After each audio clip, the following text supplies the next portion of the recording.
सभी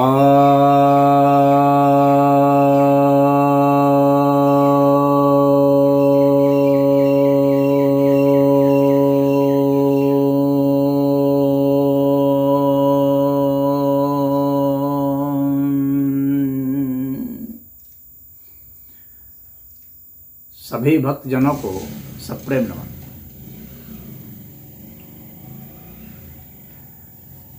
तो आज आपकी एक जिज्ञासा का हल लेकर आया हूँ।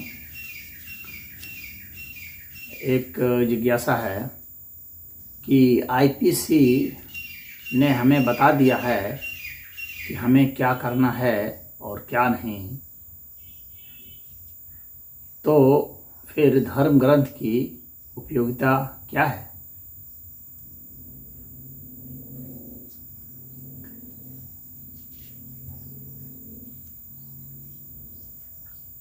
सज्जनों, ऐसा है कि आईपीसी ने हमें बता दिया है, लेकिन आईपीसी को किसने बताया है?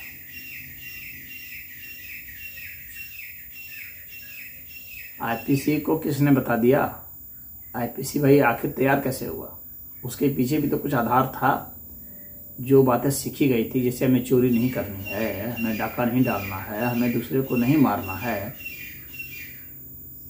हमें बलात्कार नहीं करने हैं, हमें व्यभिचार नहीं करने हैं, हमें दूसरे की संपत्ति नहीं छीननी है, हमें दूसरे को गाली नहीं देनी है। ठीक है, यह बात आईपीसी में है, और जो नहीं मानता है बात, उसको इंडियन पेनल कोड के तहत उसे दंडित किया जा सकता है कंप्लेन होने पर। तो आईपीसी ने तो बता दिया है, लेकिन आईपीसी को किसने बताया? जिसने आईपीसी धारा लिखी है उसने कहाँ से सीखी? तो जाहिर सी बात है, उसने धर्म ग्रंथों से सीखी। जो ये सब बातें हैं, मॉरल बातें, ये सब धर्म ग्रंथों ने ही बताई है। तो धर्म ग्रंथों के उपकार को आप कैसे भूल सकते हैं? तो आईपीसी ने बता दिया, ठीक है, परंतु जितनी बात आईपीसी ने बताई है, मात्र इतनी ही बात धर्म ग्रंथ में नहीं है।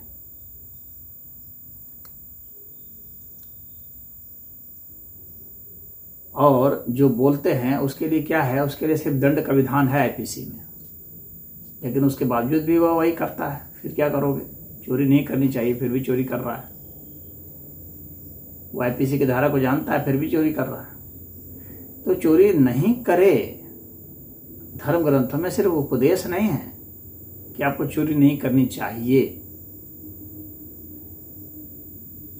आईपीसी में चोरी नहीं करोगे तो दंडित होगे। धर्म ग्रंथ में है कि आपको चोरी नहीं करनी चाहिए,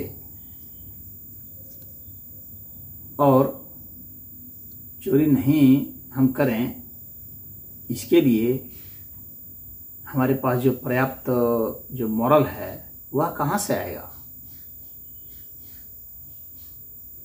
हमें सत्य बोलने की शक्ति कहाँ से आएगी?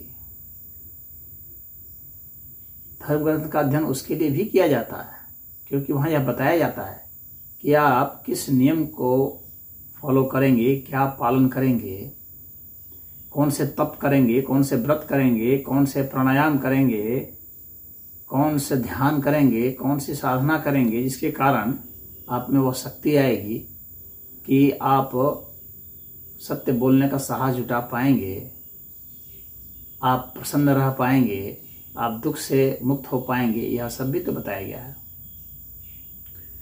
कैसे आप अपने को प्रसन्न कर सकें, ये आईपीसी में थोड़ी बताया गया है। वहाँ तो सिर्फ निषेधात्मक है कि आप यह नहीं करेंगे, यह नहीं करेंगे, यह नहीं करेंगे, लेकिन आप क्या करेंगे यह उसमें नहीं है। तो निषेधात्मक से आप जो है उच्च स्तर को प्राप्त नहीं हो सकते। वह तो एक वंचित कर देना है किसी एक्ट को करने के लिए।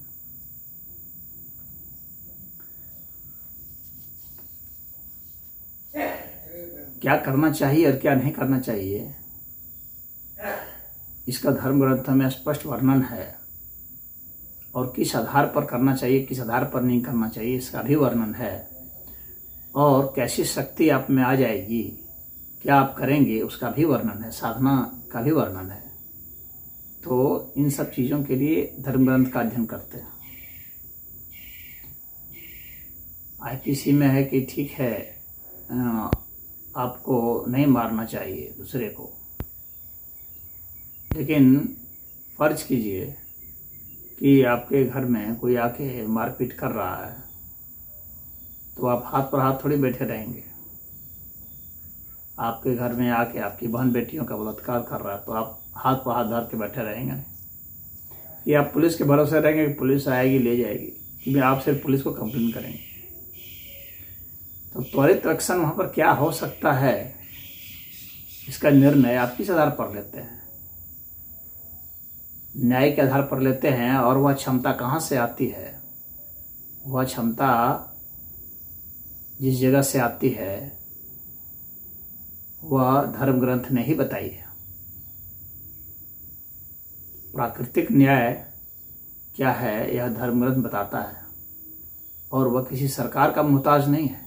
जब सरकारें नहीं बनी थी, भैया जुम्मा आईपीसी के बने हुए कुछ दिन हुए हैं, उसके पहले क्या लोग नहीं जी रहे थे? किस आधार पर जी रहे थे? कोई लॉ था, उस आधार पर जी रहे थे। तो राजा महाराजा के समय भी कोई लॉ था, जी रहे थे। लेकिन एक प्राकृतिक लॉ है जो सदैव चला आ रहा है, जो धर्म ग्रंथों ने बताया है। तो प्राकृतिक न्याय को उन्होंने खोजा है, उस सत्य को उन्होंने खोजा है, उस आधार पर बताया है कि कौन सी नैतिकता होनी चाहिए।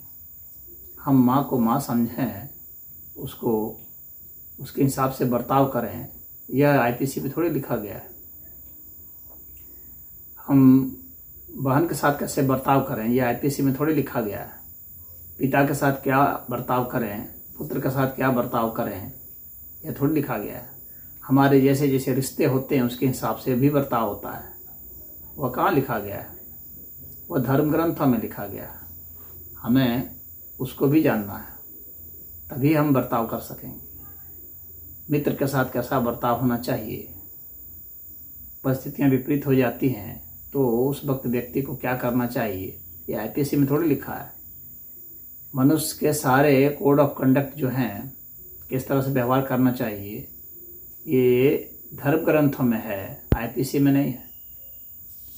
आप धर्म ग्रंथों को बहुत छोटे स्तर पर ला कर सिमट देना चाहते हैं आईपीसी में, उतने में नहीं सिमट जाएगा। कैसे रिश्ते बनाने हैं तो उसका धर्म ग्रंथ में वर्णन है, आईपीसी में कहाँ है? तो इसलिए धर्म ग्रंथ की उपयोगिता बनी हुई है। और हमारे जीवन का जो लक्ष्य है, कैसे हम स्वस्थ रहें, इसका क्या आईपीसी में वर्णन है? क्या आईपीसी में वर्णन नहीं है, तो उसका वर्णन धर्म ग्रंथ में जरूर है।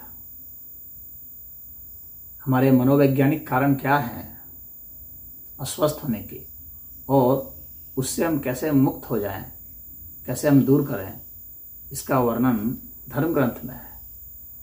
सनातन धर्म ग्रंथ में तो है ही। मैं यहाँ सनातन धर्म ग्रंथ की ही बात कर रहा हूँ। तो इसलिए सनातन धर्म ग्रंथ जो है बहुत महत्वपूर्ण है, और उसका स्थान कोई आईपीसी नहीं ले सकता। उसका स्थान कोई नहीं ले सकता, उसका स्थान बस वही ले सकता है, क्योंकि वह मानव के इतिहास में विकसित हुआ है। मानव की क्या क्या ज़रूरतें हैं, कैसे कैसे संबंध हैं, उनके साथ क्या क्या बर्ताव होना चाहिए, वह विकसित हुआ है। मनुष्य को सुबह क्या करना चाहिए, दोपहर क्या करना चाहिए, शाम क्या करना चाहिए, खाना कैसे खाना चाहिए, कैसे नहीं खाना चाहिए, कैसे उठना चाहिए, कैसे बैठना चाहिए, इसका आईपीसी में थोड़ी वर्णन मिलेगा।